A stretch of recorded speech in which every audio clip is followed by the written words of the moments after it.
Guys welcome back to my mini blog. কালকে আমি এদের বাড়িতে ছিলাম আর আজ সকাল সকাল রেডি হয়েছি, কাজ আমি এখন যাব মাগো বাড়িতে। সো যাই হোক গাইস, আমি বাড়ি থেকে বেরিয়ে পড়েছি, ডাইরেক্ট চলে এসেছি বাড়িতে। আর বাড়িতে এসে দেখি মার শরীরটা খুব অসুস্থ। আর চলো তোমাদেরকে একটা জিনিস দেখাই, আমার স্ট্রবেরি গাছে দুটো ফুল ধরেছে।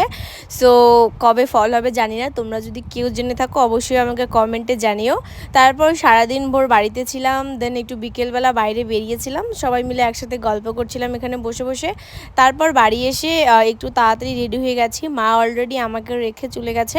আর আমি এখন তাড়াহুড়ো করে বেরোচ্ছি, কারণ আমাদের বাড়ির পাশে যে ধাম আছে সেখানে আজকে হচ্ছে পুজো দিতে যাব।